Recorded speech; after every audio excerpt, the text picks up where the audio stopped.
বদল হয়ে গেছে। একটা দুটো ছাড়া ওই শুধু নুনটা আছে আর বাকি সব বদল। বিশেষ করে তো নাটকটা আবার আগুন নাটক দিয়ে দিয়েছে, উচ্চ মাধ্যমিকে আগুন দিয়ে দিয়েছে বিজন ভট্টাচার্যের। আচ্ছা, মনমোথ রায় যেটা বলছিলাম যে তিনি একাঙ্ক নাটকের একজন খ্যাতনামা নাট্যকার। 1899 সালে জন্মগ্রহণ করেন। তিনি প্রথমে যেহেতু বাংলাদেশে, তৎকালীন বাংলাদেশে জন্মগ্রহণ করেছিলেন, তো সেখানেই স্কুলে পড়াশোনা করেন, যেখানে রাজশাহী। পরবর্তীতে স্কটিশ চার্চ কলেজ, যেটা আমরা জানি যে পশ্চিম দিনাজপুর, যেটা বাংলাদেশের অন্তর্গত, সে রাজশাহী এবং পশ্চিম দিনাজপুরে লেখাপড়া কমপ্লিট করার পরে তিনি কলকাতায় চলে আসেন এবং স্কটিশ চার্চ কলেজ থেকে লেখাপড়া করেন। এখান থেকে এবং ঢাকা বিশ্ববিদ্যালয় থেকেও তিনি আবার অর্থনীতিতে এমএ করেছিলেন। যাই হোক, নাট্যকার হিসেবে তিনি সর্বাধিক তার খ্যাতি বঙ্গে মুসলমান, তারপর হচ্ছে রানী দুর্গাবতী, কারাগার, চাঁদ সদাগর, পৌরাণিক নাটকও তিনি বেশ কিছু লিখেছেন। সতী, সাবিত্রী, আবার ঐতিহাসিক নাটকের মধ্যে মীর কাসিম, অশোক, এইগুলোও তিনি লিখেছেন। তবে একাঙ্ক নাটকে তার শ্রেষ্ঠত্ব সব থেকে বেশি। তিনি 204টি একাঙ্ক নাটক রচনা করেছিলেন। তবে সামাজিক ঐতিহাসিক সব ধরনের নাটকেই তার একটা কৃতিত্ব দেখা যায়। ঠিক আছে, কিন্তু যেটা বললাম যে একাঙ্ক নাটকে তার সব থেকে বেশি, তিনি সর্বশ্রেষ্ঠ এবং 204টি একাঙ্ক নাটক তিনি রচনা করেন। এই যে নাটকটা আছে, যেখানে মনমোথ রায়ের একটি অঙ্কে বলা হয়েছে, যেখানে ডক্টর নাটকটির যে মূল চরিত্র সেটা হচ্ছে ডক্টর মানস চৌধুরী। এই ডক্টর মানস চৌধুরীর মনোবিজ্ঞান মন্দির, ঠিক আছে, তিনি বীক্ষণ নামে একটি যন্ত্র আবিষ্কার করেছিলেন, যাকে কেন্দ্র করে বন্ধু তাপসের সঙ্গে তার একটা কথোপকথন চলছে। তাহলে প্রথমত তিনি কি করেন, যে এই যে সুবিখ্যাত, তিনি একজন হচ্ছেন মনোবিজ্ঞানবিদ ডক্টর মানস চৌধুরী। তিনি কি তৈরি করেন? মনোবিজ্ঞান মন্দির। ঠিক আছে, এই নিয়ে তার সঙ্গে তার বন্ধু তাপস রায়ের সঙ্গে তার মধ্যে একটা কথোপকথন হচ্ছে, যেটা সেখানে তিনি কি করেছেন না, বীক্ষণ নামে একটা যন্ত্র তিনি আবিষ্কার করেছেন। সময়টা কি? সেটা হচ্ছে সন্ধ্যা থেকে রাত্রি।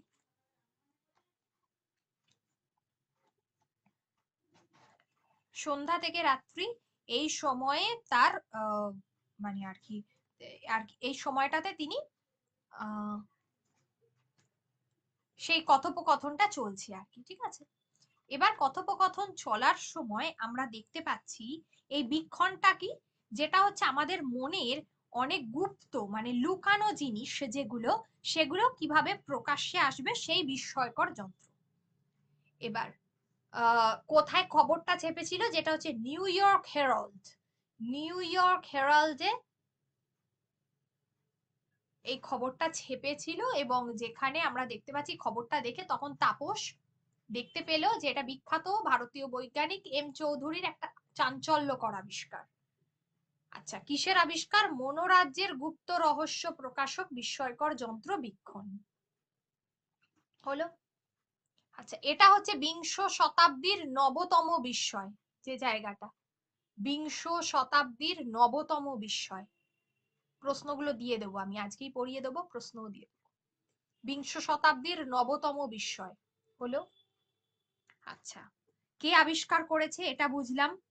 আচ্ছা, এখানে আরেকটা জিনিস আমরা দেখব, এখানে আমরা কতগুলো চরিত্র পাচ্ছি সেটা আমরা দেখব। ঠিক আছে, একটা হলো তাপস, একটা হচ্ছে ওই মানস চৌধুরী, আর একটা হচ্ছে যে পরিচারক দশরথ। এই তিনটি চরিত্র আমরা দেখতে পাচ্ছি। তাহলে চরিত্র সংখ্যা কটি নাটকটির মধ্যে? পাবো আমরা, এটা অলরেডি দুটো পেয়েছি, পাবো বাদ বাকিটা। বিভিন্ন পত্র পত্রিকায় ওই সবই লিখেছে। জগৎ বিখ্যাত বৈজ্ঞানিকদের অনেকেই অভিনন্দন জানিয়েছেন। কোথা থেকে এসছে নিমন্ত্রণ সেটা দরকার। নিউ ইয়র্ক, হয়তো এই শহরগুলোর মধ্যে এভাবে প্রশ্নটা দিল যে New York, London, Moscow, Paris আর টোকিও, এর মধ্যে হয়তো দিয়ে দিলে এমন একটা শহরের নাম যেটা এই চারটের মানে এই চারটে পাঁচটার বাইরে। ঠিক আছে, তাহলে সেটাকে হয়তো আইডেন্টিফাই করতে হবে। শুধু তেমন সাড়া পাচ্ছি না নয়া দিল্লির। আচ্ছা, কোন শহরে সাড়া পাওয়া যাচ্ছে না নিজের দেশ থেকে? যেটা হচ্ছে নয়াদিল্লি। এই যার জন্যই এখানে একটা প্রবাদ এসছে যে গেঁয়ো যোগী ভিক পায় না। ঠিক আছে, এটা একটা প্রবাদ বাক্য। যে দেশে সেটা আমাদের দেশ। রবীন্দ্রনাথের কথা জানিস তো? নোবেল প্রাইজ পেলেন, তখন এদেশে শুরু হলো তাকে নিয়ে কাড়াকাড়ি। ঘাবড়িও না বন্ধু, তোমার ক্ষেত্রেও তাই হবে। তোর এই আবিষ্কারের পেটেন্ট নিয়েছিস তো? হ্যাঁ, তা নিয়েছি। আচ্ছা, তাপস বলছে যে যন্ত্রটির নামটি কিন্তু ভারী সুন্দর দিয়েছিস, বীক্ষণ। ইংরাজি নাম দিলে এত খুশি হতাম না মানুষ, বীক্ষণ নামটি খুব অ্যাপ্রোপ্রিয়েট হয়েছে। বীক্ষণ কিনা বিশেষভাবে দর্শন। মানুষ বলছে যে অনুবীক্ষণ কথাটি আজকের দেশে চালু আছে, তাই ভাবলাম বীক্ষণ নামটা চলবে। আয় তাপস, তোকে একবার বীক্ষণ করি। আয়, বীক্ষমানের এই চেয়ারটায় এসে বস। আচ্ছা, যে সময়টা ছিল সেটা তার বাল্যকালের বন্ধুর কথা দেখেছি। লেখাটা কোথায় প্রকাশিত হয়েছে, নিউ ইয়র্ক হেরাল্ডে, সেটা দেখলাম। এটা নবতম আবিষ্কার, সেটা দেখেছি। কোন কোন শহর, যে প্রবাদ বাক্য সেটা। এখানে বীক্ষণ নাট্যাংশটিতে আরো একজন নাট্যকারের কথা বা মনীষীর কথা লেখা আছে, তিনি হচ্ছেন রবীন্দ্রনাথ ঠাকুর। বীক্ষণ মানে হচ্ছে বিশেষভাবে দর্শন। এই যে বীক্ষণ কথাটির অর্থ হচ্ছে বিশেষভাবে দর্শন। আচ্ছা, এবার এই যন্ত্রটি যে তিনি রেখেছেন, এটা কার নামের সাথে সামঞ্জস্য রেখে রেখেছেন, সেটা হচ্ছে অনুবীক্ষণ। এই অনুবীক্ষণ শব্দটার দ্বারা তিনি অনুপ্রাণিত হয়ে এই বীক্ষণ নামটি তিনি রেখেছেন। ওকে, এই হস্ত অধিষ্ঠান চক্রে হাতটা হাত রাখলেই যন্ত্রটা যন্ত্রটা চালিয়ে দেব আমি। সঙ্গে সঙ্গে তোর মনের গুপ্ততম কথাও প্রকাশ করতে বাধ্য হবি। সাধ্য হবে না তোর তা গোপন করতে। তাপস বলছে, ওরে বাবা, বলিস কি? বলছে, হ্যাঁ, 1 মাস আগে তুই কি চিন্তা করেছিস তা তোর মন থেকে টেনে বের করে তোর নিজ মুখে বলিয়ে নিতে পারবো আমি, শুধু এই বৃত্তটাকে ঘুরিয়ে 1 মাসের অনুপাতে পিছিয়ে দিয়ে। আচ্ছা, তাহলে কিভাবে যন্ত্রটাকে ব্যবহার করবে সেইটা। এবার এই লাইনটা তুলে প্রশ্ন আসে, এই যে পরিত্রাণ নেই বন্ধু, আজ আমার হাতে তোমার, এই যে ডট ডট ডট, এই লাইনটা।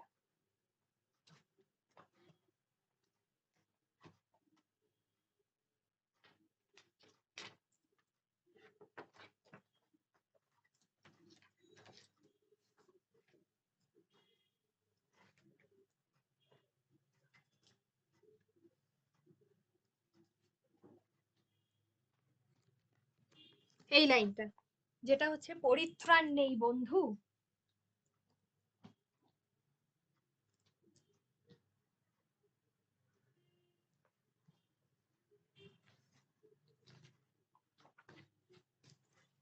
আজ আমার হাতে তোমার, ডুবে ডুবে জল খাওয়া আর চলবে না বন্ধু কার, এই লাইনটা।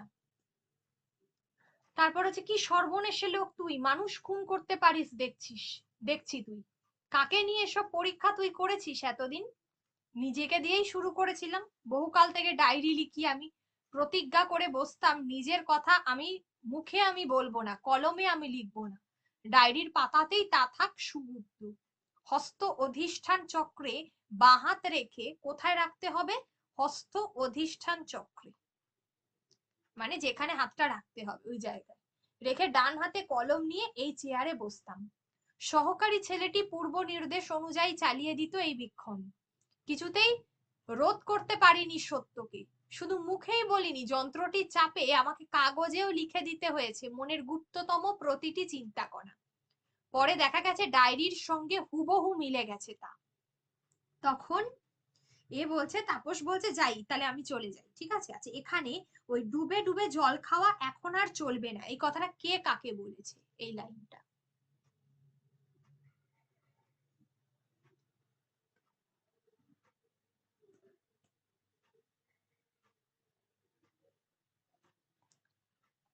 এটা গেল, মানুষ খুন করতে পারিস দেখছি তুই। আচ্ছা, এই লাইনটা।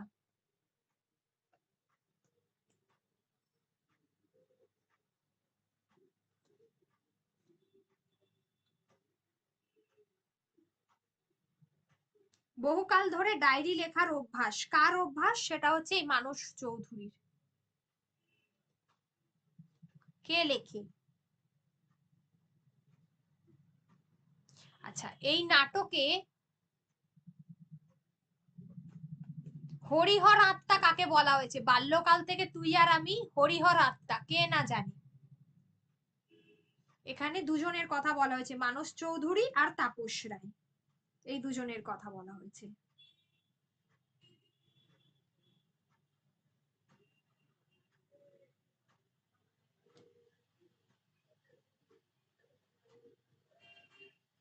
আচ্ছা, এখানে তার কোনো সহকারী নেই যে সবাইকে যদি তার মনের মানে কথা সবার উপরে যদি এই যন্ত্রটা অ্যাপ্লিকেবল হয়, সেই জন্য সব সহকারীরা পালিয়ে গেছে ভয়ে।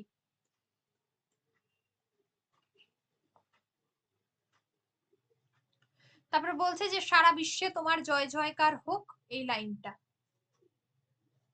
আমাকে তুমি তোমার গর্বে গর্বিত করেই সুখী রাখো, যন্ত্রটি দিয়ে পরীক্ষা করে বিব্রত করো না বন্ধু। তুই কি ভাবছিস তাপস তোর গুপ্ত কথা আমি কারো কাছে ব্যক্ত করব? আমাকে তোর এত অবিশ্বাস? না না, তোমাকে অবিশ্বাস করছি না, আমি তোমাকে লজ্জা পাচ্ছি তাই। আচ্ছা,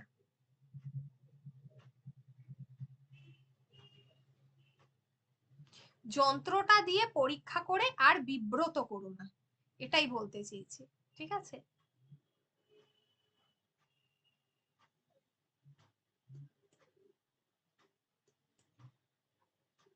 তারপরে আমরা দেখতে পাচ্ছি যে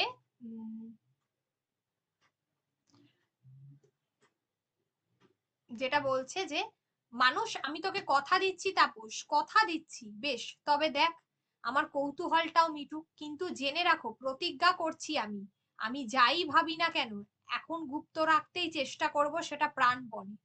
কোথায় কি করতে হবে বলো। আচ্ছা, মানুষের নির্দেশ মতো তাপস যথাস্থানে তার বাম হস্ত রক্ষা করিলেন। তাহার দক্ষিণ হস্তে একটি ফাউন্টেন পেন দেওয়া হইল এবং সম্মুখে রাখা হইল একটা লিখিবার প্যাড। মানুষ যন্ত্রাদি যথা নিয়মে চালাইয়া দিলেন, যন্ত্রের নানান জায়গায় লাল নীল বাতি জ্বলিয়া উঠিল। চলতে শুরু করলো। তাপস ধীর স্থির গম্ভীর হইয়া গেলেন। মুহূর্তকাল পরেই দেখা গেল যন্ত্রের শব্দকে ডুবাইয়া দিয়া তিনি উচ্চ কণ্ঠে মনোভাব প্রকাশ করিতেছেন এবং কলম দিয়া তাহা প্যাডে স্বহস্তে লিপিবদ্ধ করিতেছেন। তাপস বলছে, উফ, শেষকালে তুই এত বড় একটা আবিষ্কার করে ফেললি মানুষ, তোর এই জয়, তোর এই যশ, এ যে আমি কিছুতেই সইতে পারছি না। তুই এত বড় হলি, আর আমি, কে আমাকে চিনছে? যা দেখছি তুই কোটিপতি হবি, আর আমি। তখন মানুষের মুখটা গম্ভীর হইয়া গেল, বেদনাহত হইলেন তিনি।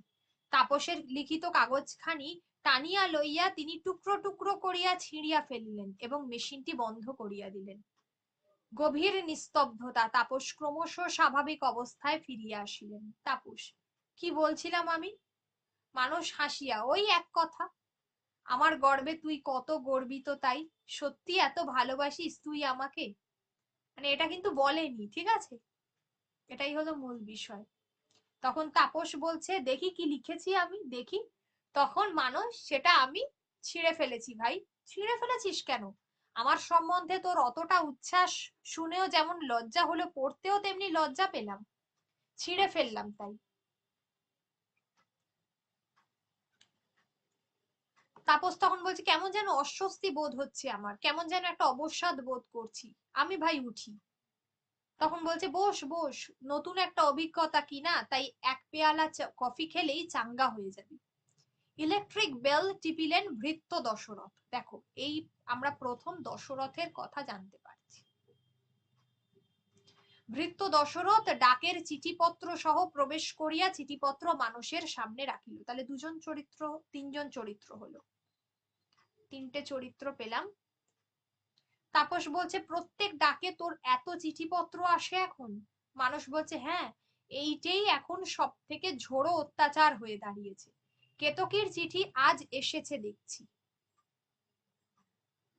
আচ্ছা, এই কেতকীটাকে, এই কেতকী হচ্ছে মানস চৌধুরীর স্ত্রী।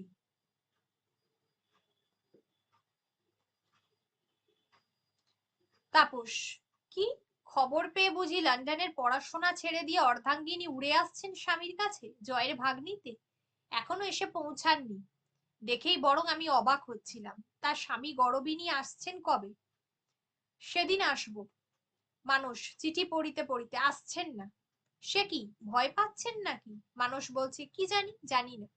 তাপস, ও বাবা, ওটা তো দেখছি নয়া দিল্লির চিঠি। কি স্বয়ং কর্তা আসছেন নাকি? মানুষ বলছে, না, তিনিও আসছেন না। তোকে বুঝি যেতে লিখেছেন, আমন্ত্রণ জানিয়েছেন? বলছে, না, তবে খুব অভিনন্দন জানিয়েছেন। ওরে শেষে কি তুই এক ঘরে হবি মানুষ? হ্যাঁ, তাই তো দেখছি। একে একে সবাই আমাকে বয়কট করছে। আমার বীক্ষণ যেন একটি অ্যাটম বোম হয়ে দাঁড়িয়েছে। এই কথাটা। তাহলে মানস চৌধুরীর মতে তার বীক্ষণটা কি? সেটা হচ্ছে একটা অ্যাটম বোম। আচ্ছা, মানস চৌধুরীর স্ত্রী, সে কোথায় পড়াশোনা করে? লন্ডনে।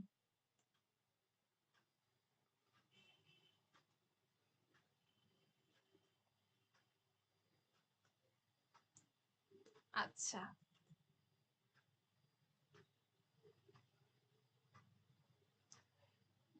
তাপস বলছে, বলছে যে ওরে মানুষ, আমিও আজ একটা যুগান্তকারী আবিষ্কার করে ফেললাম। বলছে কি, মুখে আমরা বলি বটে সত্যমেব জয়তে, কিন্তু সত্য থেকে দূরে থাকতেই চাই আমরা। এই যে, ঘৃণা করি সবচেয়ে বেশি ওই সত্যকে। আর শোনো মানুষ, একটা ভবিষ্যৎবাণীও আজ আমি করছি। মানুষ, কি? তাপস, তোমার এই যন্ত্র তুমি রক্ষা করতে পারবে না, চুরমার করে ফেলা হবে একে। মানুষ, চুরমার করবে কে? তাপস, ধর্ম, রাজনীতি, সমাজ, এই তিন শক্তি কে কে তাহলে চুরমার করবে? ধর্ম, রাজনীতি আর সমাজ। এই তিন শক্তি একযোগে ছলে হোক, বলে হোক, কৌশলে হোক, তোমার বীক্ষণকে ভক্ষণ করবে। তার চেয়েও বড় ভয় কি জানো? মানুষ, কি? তাপস বলছে, এখন তুমি প্রাণে বাঁচলে হয়। যাক, কফি এসে গেছে।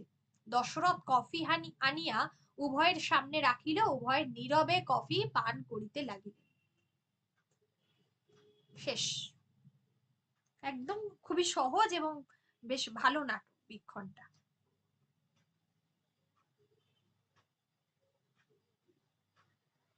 যে কটা লাইন থেকে দাগ দিয়ে দিয়েছি, এর বাইরে আর প্রশ্ন আসবে না, লাইনগুলো দেখলেই হবে।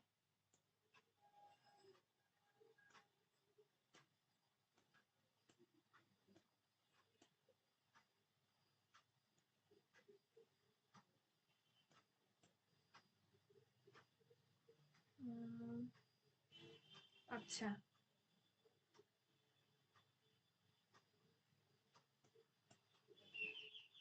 তাহলে এটা একটা হলো। আমাকে আরেকটা বলো তো, এখান থেকে আর কি বাকি আছে এই অংশটা থেকে? সাহিত্য সম্ভার ক্লাস 10 এর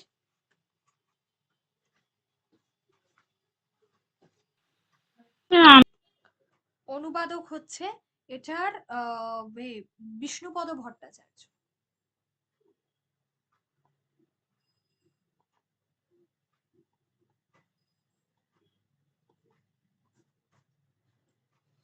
বিষ্ণুপদ ভট্টাচার্য, ঠিক আছে।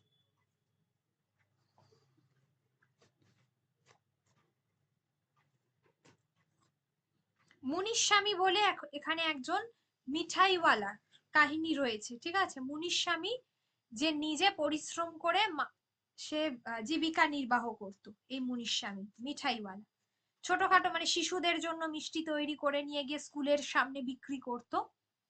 এবার এরম ভাবে মাথায় মিঠাই নিয়ে থালা নিয়ে মুনিশ স্বামী সকাল 9টার সময় স্কুলের গেটে হাজির হয়ে যেত। বেলা 10:30 পর্যন্ত সে ওখানে বিক্রি করত। আবার টিফিনের সময় তাকে স্কুলের সামনে দেখা যেত, আবার বিকেল বেলা ছুটির সময় যা হয় আর কি স্কুলে। তো মাঝখানের সময়টাতে সে রাস্তা রাস্তায় ঘুরে মিষ্টি বিক্রি করত।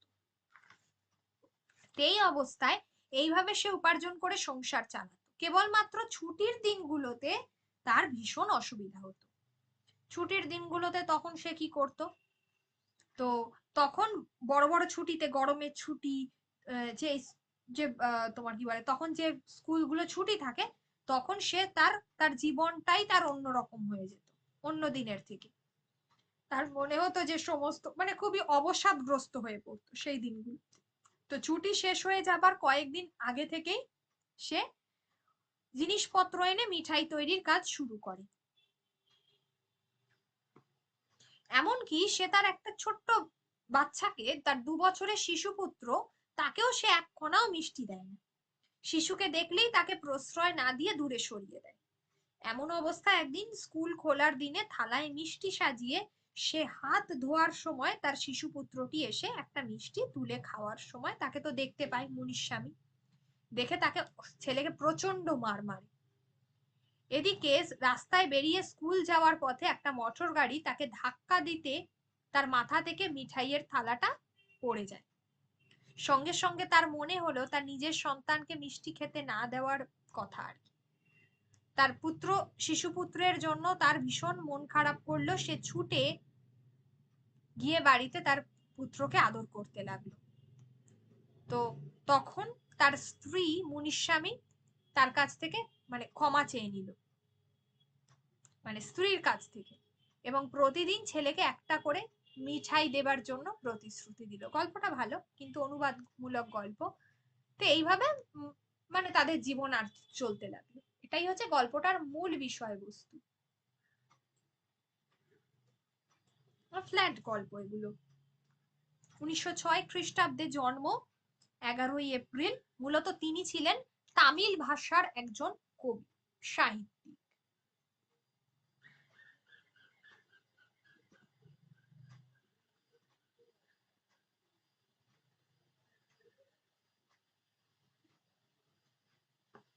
তামিল ভাষার সাহিত্যিক। তিনি একটা পত্রিকা সম্পাদনা করতেন, যেটা হচ্ছে কলাই মঙ্গল। কলাই মঙ্গল নামে তিনি একটি পত্রিকার সম্পাদনা করতেন। সাহিত্য একাডেমি পুরস্কার পেয়েছিলেন বিরার উলাগম নাটকের জন্য। বিরার উলাগম।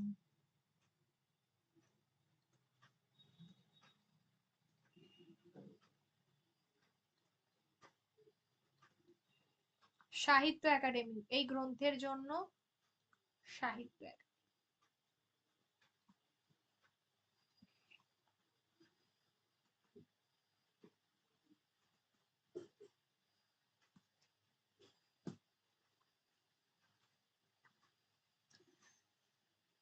গল্পের তর্জমা করেছেন বিষ্ণুপদ ভট্টাচার্য। তাহলে যে তোমার কি বলে, যে মিঠাইওয়ালা ছিল, সেই মিঠাইওয়ালার নাম ছিল মুনিস্বামী, মনে থাকে।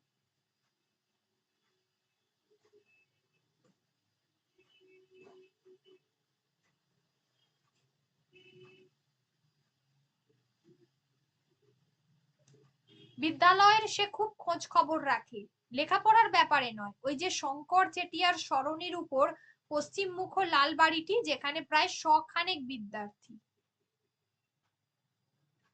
কাঁটায় কাঁটায় ঠিক কখন চলে যায়? 9টার সময় বিদ্যালয়ের গেটের সামনে। 10:30টা পর্যন্ত সেখানে কেনা বেচা চলে, যেগুলো বলছিলাম। আবার টিফিনের সময় যায়।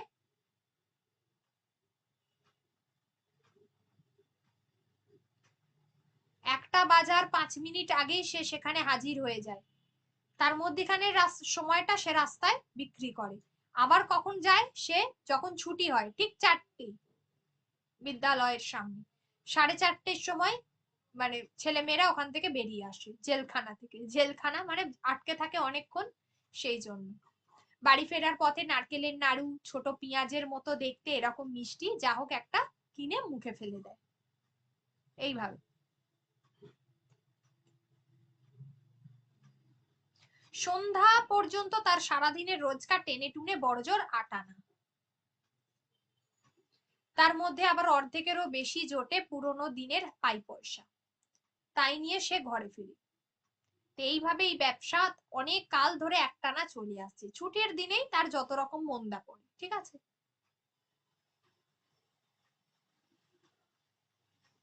বলছে ভিক্ষার চালে শনি প্রবেশের মতো এই সামান্য ব্যবসাতেও আবার প্রতিযোগিতা দেখা দেয়। মুনিস্বামী কেবল মিঠাই বিক্রি করে, আর কিছু নয়। কাজেই আগের মতো আর লাভ নেই। এবারে সে রকমারি খাবার তৈরি শুরু করে দেয়। তাই মিঠাইয়ের থালায় জায়গা পায় আরো নানা পণ্য। সেগুলো কি কি? বাদামের গোল্লা, তিলের মন্ড, মশলা দেওয়া কাঁচা আমের টুকরো।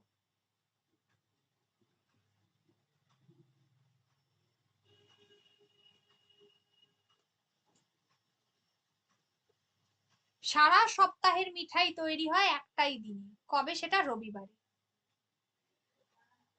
তার স্ত্রী তাকে সাহায্য করে 5 বাড়ির উঠোন ঝাঁট দিয়ে, থালা বাসন মেজে, আর তার 5 টাকা রোজগার হয়। মাত্র 2টি লোক।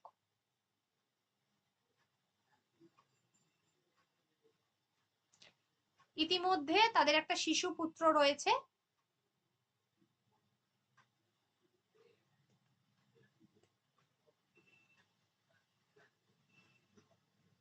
এখানে আমরা দেখছি তার মধ্যে অবসাদ দেখা দেয়, ঠিক আছে। এই যে ওরই মধ্যে মুনিস্বামী ভাবছে ছুটিটা তো কাবার হয়ে এলো, এই লাইনটা।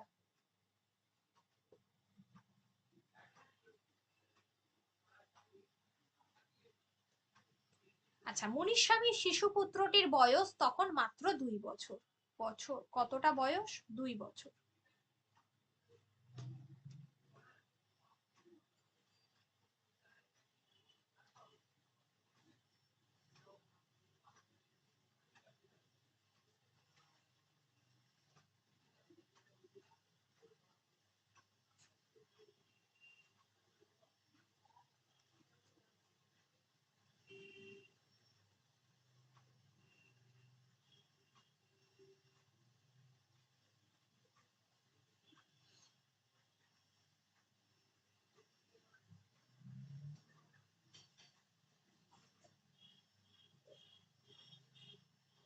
আচ্ছা, বাবা মায় একটা মিষ্টি দেবে, এই যে কথাটা, ঠিক আছে। তখন মুনিস্বামী তো প্রচন্ড রেগে গেল, তাকে তো মারলো ছেলেটিকে, আমরা তো জানি, ঠিক আছে।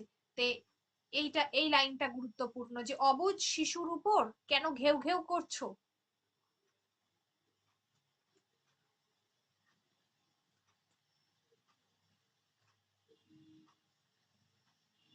আরে নিষ্ঠুর, শিশুকে মিঠাই খেতে না দিয়ে আমরা কত টাকা জমিয়েছি। এই যে এই সমস্ত বিষয়টা চলছে। তারপরে স্কুল খোলার দিন এলো, মুনিস্বামী তো গেল, যেটা আমরা দেখলাম যে তার একটা অ্যাক্সিডেন্ট হলো, তার মাথার যে যেখানে তার কি বলবো মিষ্টিটা নিয়েছিল, দেখা গেল যে মিষ্টির এটা পড়ে গেল মাথা থেকে, ঠিক আছে। কারণ এখানে বিষয়টা হচ্ছে, আরে হতভাগা ছেলে, যেখানে তাকে তো শিশুর কচি গালে মুনিস্বামী তো একটা চড় কষিয়ে দিয়েছিল। এটা তার মনে পড়ছিল যে যখন সে রাস্তায় গিয়েছিল এবং মনে হয়েছিল যে সে বোধহয় তার শিশুকে চড়টা মেরেছিল বলে তার আজকে এই ধরনের, তার মানে মাথাটা ফেটে গেল, বা যেটা আমরা বলছিলাম যে তার মানে শিশুপুত্রকে মানে আর কি মোটর, মানে তাকে মোটর গাড়ি ধাক্কা দিয়ে চলে গেল আর কি, ঠিক আছে, দিতেই তার মাথা থেকে এটা পড়ে গেল এবং তার মাথাটা গিয়ে নর্দমায় লাগলো, এই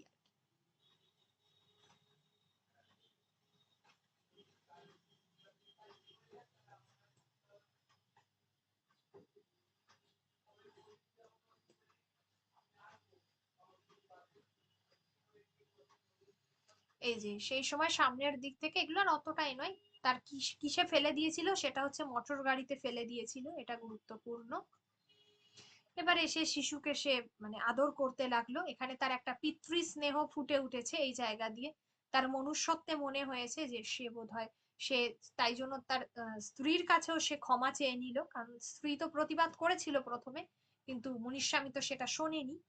এবং এরপর থেকে সে যেটা করলো যে শিশুর গালে যে একটা, যে 5টা আঙুলের যে দাগ বসে গেছে, সেটা কিন্তু তার তখন সে তার চোখ দিয়ে জল পড়তে লাগলো, সেই দৃশ্যটা সে বুঝতে পারলো, মানে সে দেখতে পেলো আর কি, ঠিক আছে।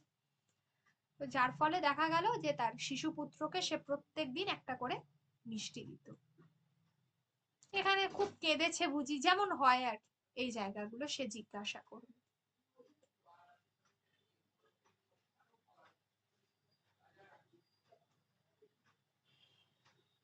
এই লাইনটা গুরুত্বপূর্ণ, হাসি দেখো না শয়তান ছেলের, মানে সে আনন্দে হাসছে বাচ্চাটা, তাকে মিষ্টি দিয়েছে বলে।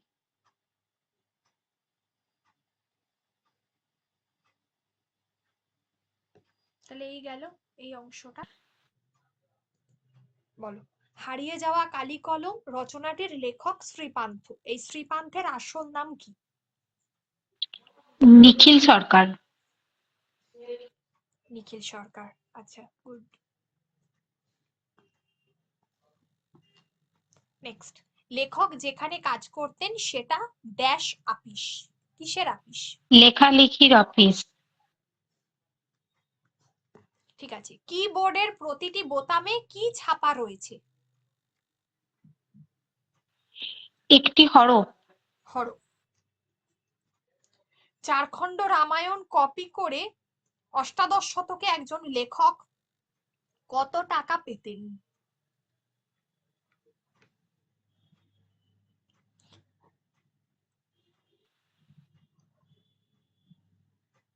10 টাকা 4 আনা। 10 টাকা 4 আনা না 7 টাকা? 7 টাকা 4 আনা, ভুলে গেছি। 7 টাকা।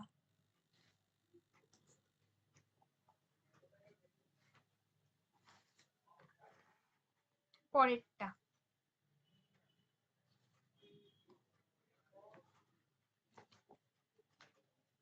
কাঁচের স্ক্রিন বা পর্দা। কাঁচের স্ক্রিন বা পর্দা। হ্যাঁ, ঠিক আছে, কাঁচের স্ক্রিন বা পর্দা। কলম কাদের কাছে অস্পৃশ্য? অতি আধুনিক ছেলের কাছে, শিশুদের কাছে, পকেটমারের কাছে, নিরক্ষরের কাছে? ওই অতি আধুনিক যুগের মানুষের কাছে।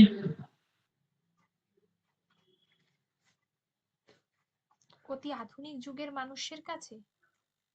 ম্যাডাম, ওই লেখালেখির অফিসে যারা কাজ করতো তারা আর কলম নেয় না, সেই জন্য বলেছিল।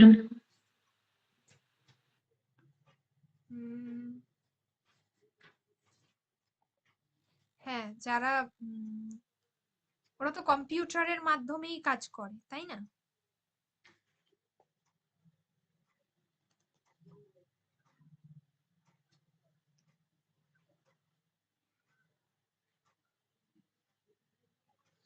সেই জন্য হ্যাঁ, অতি আধুনিক।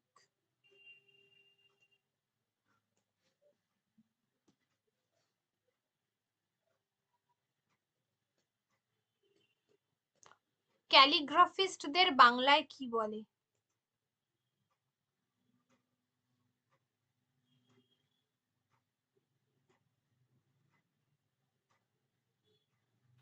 হস্তাক্ষর বিশারদ।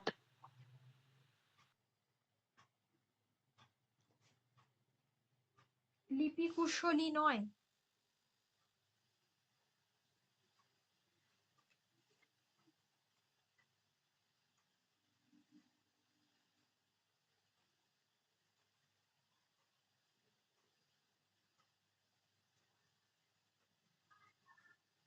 ক্যালিগ্রাফিস্টদের লিপি কুশলী।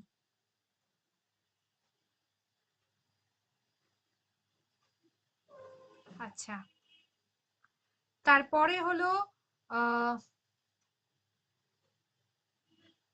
আচ্ছা, এখানে আমি একটা কোয়েশ্চেন, আগের কোয়েশ্চেনটাতে দেখো, আগের প্রশ্নটাতে একটা লাইন ছিল না, এটার উত্তরটা এ হবে না, অতি আধুনিক নয়। কলম কাদের কাছে অস্পৃশ্য? অস্পৃশ্য তো তাদের কাছে, ওরা তো ধরতো না, কিন্তু অস্পৃশ্য তাদের কাছে কলম নিয়ে হাত সাফাইয়ের খেলা দেখান না। বর্তমানে পকেট মারদের কাছে কলম অস্পৃশ্য। পকেট মার হবে উত্তর। গ হবে। এই লাইনটা ছিল।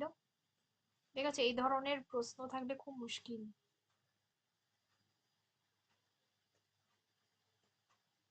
আচ্ছা, কিবোর্ডের প্রতিটি বোতামে কি ছাপা রয়েছে?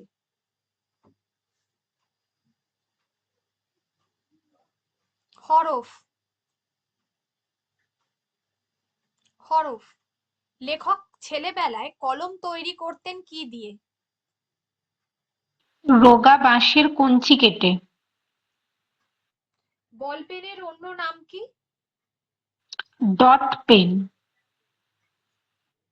রোম সাম্রাজ্যের ব্রোঞ্জের শলাকার শৌখিন নাম কি?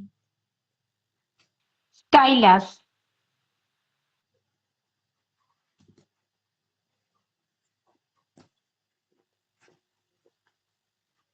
অতি আধুনিক ছেলে কলম কোথায় রাখে?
বলো এটা। অতি আধুনিক ছেলে কলম কোথায় রাখে? ব্যাগে, কাঁধের ছোট পকেটে, মাথার চুলে, হাতে? কাঁধের ছোট হ্যাঁ। পকেটে। হুম।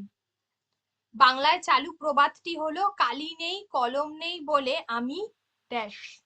মুন্সি। মুন্সি। কলমকে বলা হয় ড্যাশের চেয়েও শক্তিধর। তরোয়ালের চেয়েও শক্তিধর। লেখক তার অফিসে এমন কোন জিনিসের কথা বলেছেন যা কেবলমাত্র তারই আছে? কলম। কলম। নীলনদ কোন দেশে আছে? মিশরে। মিশর। রোম সাম্রাজ্যে ব্রোঞ্জের শলাকার পোশাকি নাম কি ছিল? স্টাইলাস। স্টাইলাস। ক্যালিগ্রাফিস্ট যাদের বলা হয় তাহা হলেন? লিপিকার।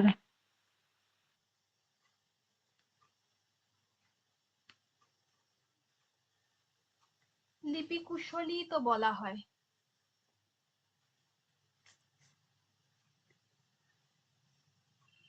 আর একটা কি নামে যেন পরিচিত ছিল এরা?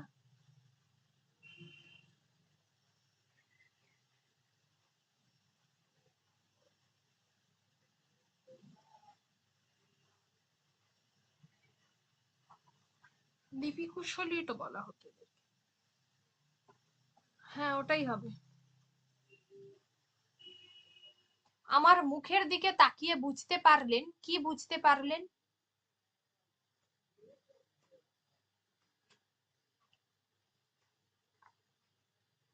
ওই হকচকি গেয়েছিল। অবস্থা। পালকের কলমের ইংরাজি নাম কি? কুইল। একসময় বলা হতো ড্যাশ কলমে ড্যাশ চিনি গোফেতে রাজপুত। কায়স্থ কলমে কায়স্থ চিনি গোপেতে রাজপুত। হ্যাঁ।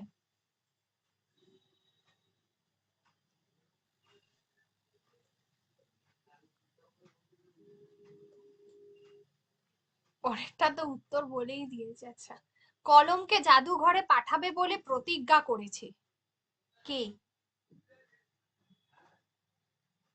টাইপরাইটাররা। কম্পিউটার।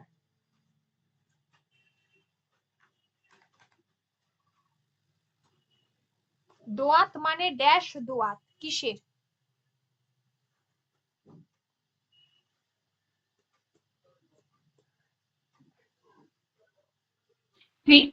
মাটির মাটির। হ্যাঁ।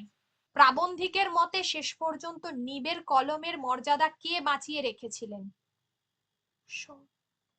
শরৎচন্দ্র চট্টোপাধ্যায়। না, শরৎচন্দ্র তো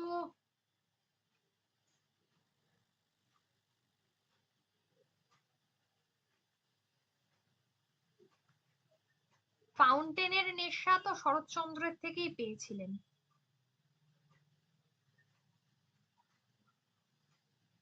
হুম, শরৎচন্দ্র চট্টোপাধ্যায়ই হবে উত্তর। লেখার পাথ বলতে শৈশবে লেখকদের কি ছিল? স্লেট, কচু পাতা, তাল পাতা আর কলা পাতা। কলা পাতা। আমার মুখের দিকে তাকিয়ে বুঝতে পারলেন, কি বুঝতে পারলেন? ওই পকেটের অবস্থা। ম্যাম বললেন এক্ষুনি নির্বাক অবস্থা।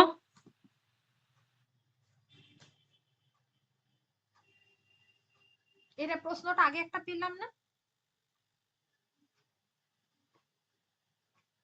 হ্যাঁ ম্যাম, তখন বললেন নির্বাক অবস্থা। হ্যাঁ, নির্বাক অবস্থায় বলেছি। এক মিনিট দাঁড়াও, প্রশ্নটা দেখি আগেরটা।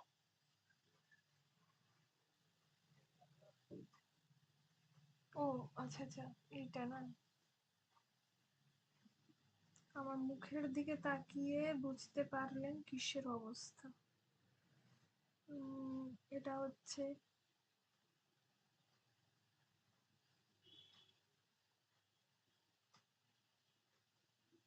নির্বাক অবস্থায় হবে।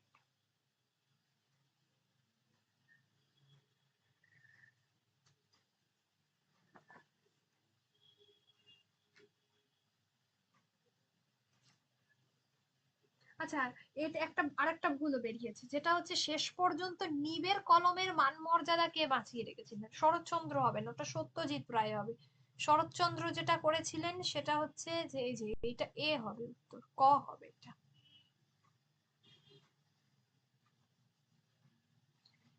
শরৎচন্দ্র যেটা করেছিলেন, উনি ফাউন্টেন পেনটাকে ব্যবহার করতেন। ঠিক আছে।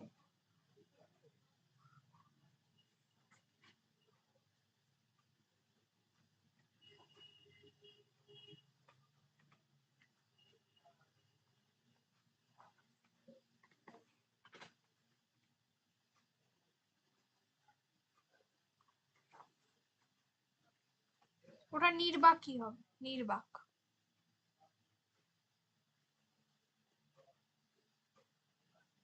আমার মুখের দিকে তাকিয়ে বুঝতে পারলেন।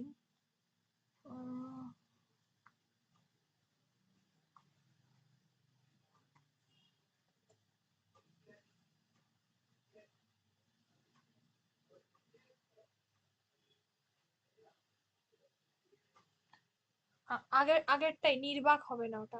আগেরটা কি ছিল? আগেরটা এ ছিল, পকেটেরটা।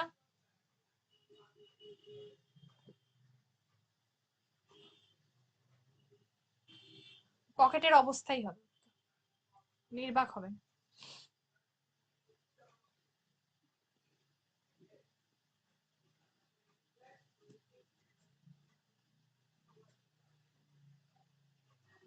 আচ্ছা, পরেরটা।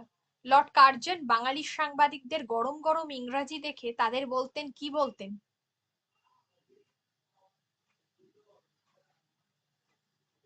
বাবু কুইল ড্রাইভার্স। 1 পাউন্ড সমান যত টাকা হয় তা হলো কত টাকা? 1 পাউন্ড সমান তৎকালীন সময় 75 টাকা।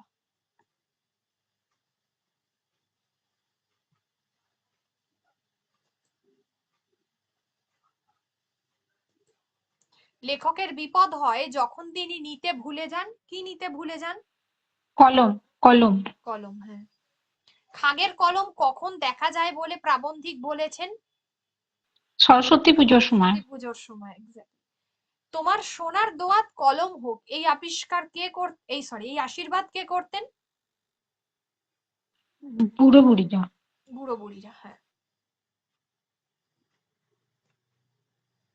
অনেকদিন ধরে টাইপরাইটারে লিখে গেছেন মাত্র একজন। কে লিখে গেছে? ওই শৈলজা নন্দ না? না না না, শৈলজা নন্দ নয়, সরি, ওই প্রথম জন। এটা কি জানো? অন্নদা শঙ্কর। অন্নদা শঙ্কর লিখেছে।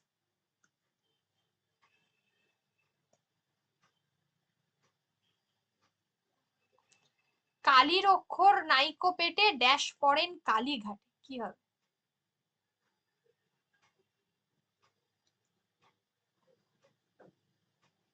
চণ্ডী। তিল ত্রিফলা শিমুল ছালা ছাগদুগ্ধে করি মেলা, লৌহ পাত্রে লোহায় ঘষি ছিঁড়ে পত্র না ছাড়ি মসি, এ কথা কে বলতেন? প্রাচীনেরা। প্রাচীন মানুষরা। হ্যাঁ। সিজার স্টাইলাস দিয়ে যাকে আঘাত করেছিলেন তার নাম? কাফকা।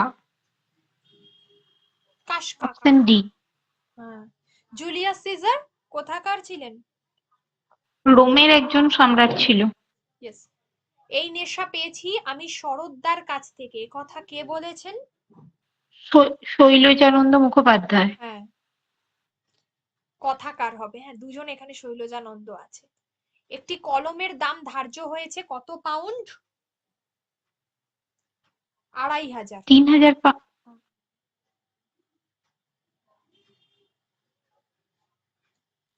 কলমের দাম ছিল 2500 না 3000?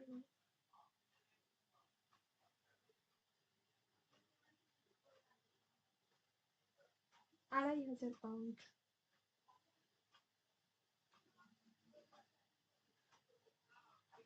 2500 পাউন্ড। সরস্বতী পুজোর সময় যে কলম দেখা যায় সেটা কিসের? নল খাগড়ার, মানে খাগের কলম। হুম হুম। কোন বিখ্যাত লেখক প্রাবন্ধিক শ্রীপান্থকে তার ফাউন্টেন পেনের সংগ্রহ দেখিয়েছিলেন?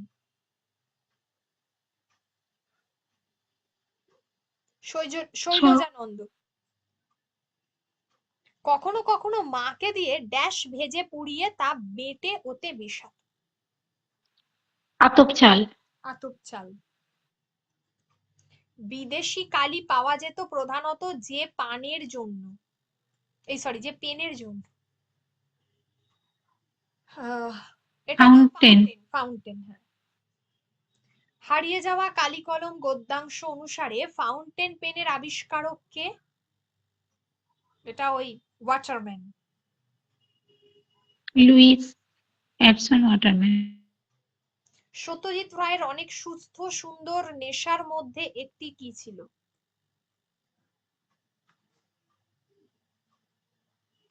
লিপি শিল্প।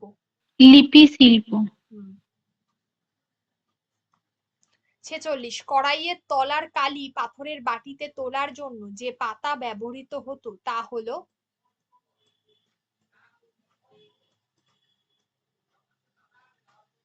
লাউ পাতা। লাউ পাতা।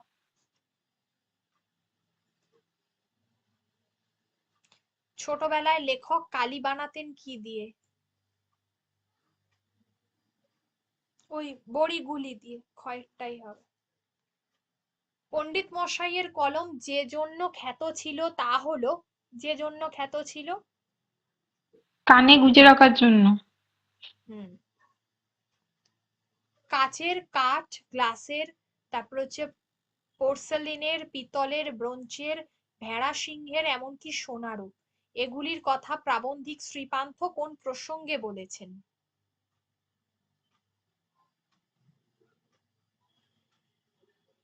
দোয়াতের প্রসঙ্গে। হুম। মানে এগুলো সব দোয়াতের। অথচ আমাদের আপিস সবাই বলেন, কি বলেন? লেখালেখির অফিস। কারো কাছে পেন থাকে না তো ওটাই বলে। যে জাতির মানুষ হলে লেখক বন প্রান্ত থেকে হাড় জুড়িয়ে কলম তৈরি করতেন তা হলো? মিশরীয় না সুমেরীয়? এরকম ফিনিশীয়। একটা। ফিনিশীয়।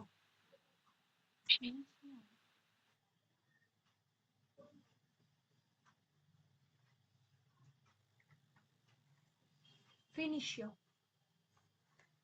আচ্ছা, একজন অসাধারণ লেখক যিনি আমাদের সকলেরই পরিচিত, সেই স্বনামধন্য লেখক যিনি মারা গিয়েছিলেন, তার নিজের হাতের কলম অসাবধানতাবশত তার বুকে ঢুকে গিয়েছিল। তৈলক্যনাথ মুখোপাধ্যায়। মুখোপাধ্যায়, একদম।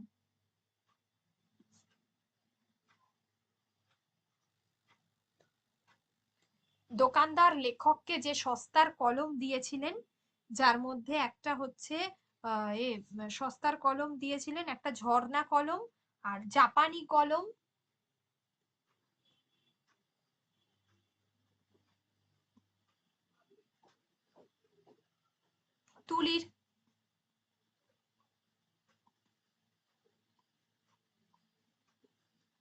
আর হচ্ছে খাগের কলম। ঝর্ণা কলম। এটা হবে আহ এ না না, ঝর্ণা কলম নয়। তাহলে জাপান। ম্যাম জাপানি পার্কার পেন দিয়েছিল না একটা? দোকানদার লেখককে যে সস্তার কলমটা দিয়েছিল, সস্তার কলম, না, কলমের দোকানে গিয়ে লেখক শেষ পর্যন্ত জাপানি কলমটাই কিনেছিলেন। জাপানি কলম পাইলট, জাপানি কলম হবে পাইলট, ওটার নাম ছিল, তাই না? হ্যাঁ পাইলট, আমি ভাবছি পার্ক। এই শর্ট প্রশ্নগুলো দিইনি আমি, ওয়ান লাইনার কোয়েশ্চেন হ্যাঁ। গুলো, হ্যাঁ ম্যাম দেওয়া ছিল তো। তাহলে ওখানে সবকটাই রয়েছে। আমি তো কিছুই পড়িনি। পড়ো পড়ো। এবার ম্যাম এসো, রাধারানীটাও ধরে নি। করে দেবো রাধারানীটা। হ্যাঁ তাহলে এই পিডিএফটা দিয়ে দিতে পারবেন দাগ দেওয়া। আচ্ছা আচ্ছা, ঠিক আছে, করে তো অবশ্যই একটুখানি আছে তো, চলো চলো করে দিচ্ছি। সবগুলোই পড়ো, দুম করে এসএলএসটি বের করে দেবে, আমি বলছি কিন্তু হঠাৎ করে। কালকের কেসটা দেখো কি হয়, বুঝতে পেরে যাবে। আপনি আবার কবে পড়াবেন? আমি বুধবার দিনকে পড়াবো, তোমাদের পিএসসির ডেমো ক্লাস রয়েছে। আর নেক্সট উইকে, আমি তো কালকে পিএসসি এর ক্লাসটা কিছু শুনতে পাইনি। কেন? খুব নেটওয়ার্ক ডিস্টার্ব ছিল ম্যাম, কিছু তো শোনা রেকর্ডিং যায়নি। দিয়ে দিয়েছি তো, শুনে নেবে। ওটা তো এমন কিছু, আমি তো আবার পড়াবো, এগুলো অসুবিধা তো নেই। আর কালকের কবিতাটা খুব একটা কঠিন কিছু নয়, একদম মোস্ট ইজি কবিতা, 20 বছর। হ্যাঁ ম্যাম, ওটা ওটা আমাদের এমএতে ছিল। হ্যাঁ, তার থেকে আর হাওয়ার রাত আছে, যেটা আমি বুধবার দিন পড়াবো, যথেষ্ট টাফ। ইভিন ঘাস ছোট হতে পারে, কিন্তু কবিতাটাও যথেষ্ট আহ, মানে বোঝার জায়গাগুলো খুবই কি বলবো, খুব একটা সহজ নয় এটা,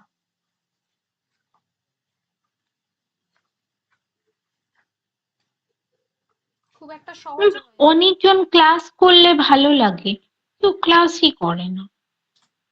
কি করে বুঝবো আমি? আগের ভিডিওটা 145 জন দেখেছে এখনো পর্যন্ত, কি করছে কে জানে। এখন এটা একটা হয়ে গেছে ব্যাপারটা, আমাদের সময় লেখাপড়াটা অন্যরকম ছিল।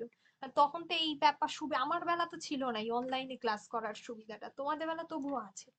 কিন্তু বিষয়টা হচ্ছে যে উম, এখন এটা আচ্ছা, রাধারানী কাহিনী অংশটি কোন উপন্যাসের অংশ? রাধারানী। রাধারানী, এক্স্যাক্ট। রাধারানী উপন্যাসটি কত সালে প্রকাশিত হয়? 86। রাধারানী কোথায় রথ দেখতে গিয়েছিল? মাহেশে। রাধারানীর বয়স কত?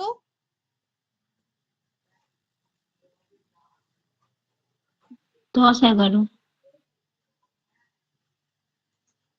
রাধারানীর বাড়ি কোথায়?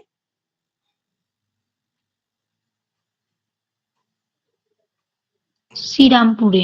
শ্রীরামপুর। রাধারানীর মায়ের সঙ্গে কার মোকদ্দমা হয়েছিল? একজন একজন জ্ঞাতির। জ্ঞাতির। আচ্ছা, রাধারানীর মা মোকদ্দমাতে কোথায় হেরেছিল? হাইকোর্টে। হাইকোর্টে। রাধারানীর জ্ঞাতি ভদ্রাসন থেকে তাদের কিভাবে বের করে দিয়েছিল? ডিক্রি জারি করে। ডিক্রি জারি করে। রাধারানীদের কি পরিমাণ সম্পত্তি ডিক্রিদার হয়ে নিয়েছিল?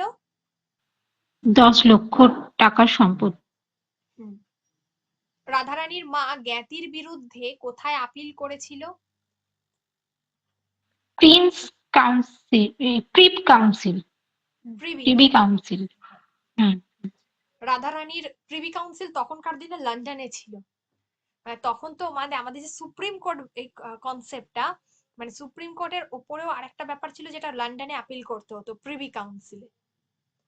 মানে যারা অনেক টাকা ছিল যাদের, তারা ওই প্রিভি কাউন্সিলে আপিল করতে পারতো। এই সন্ন্যাসী রাজার যে গল্পটা না, উনি কিন্তু মেনলি জিতেছিলেন প্রিভি কাউন্সিলে। রাধারানীর মাতার নগদ টাকাটি কি করে খরচ হয়েছিল? মামলা করে। হুম, এই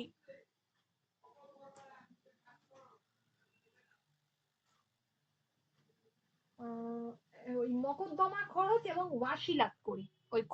ওইটা হবে উত্তর, ওয়াসিলাত, ওর শব্দটা রয়েছে। 12। আচ্ছা, রাধারানীর মা কি বিক্রয় করে প্রিভি কাউন্সিলে আপিল করেছিল? বিষয় গহনা, অলংকার। তিনি প্রিভি কাউন্সিলে আপিল করেছিলেন অলংকার বিক্রি। এখানে আরেকটা অপশন হবে বিষয় সম্পত্তি, আর একটা হচ্ছে কোনটি।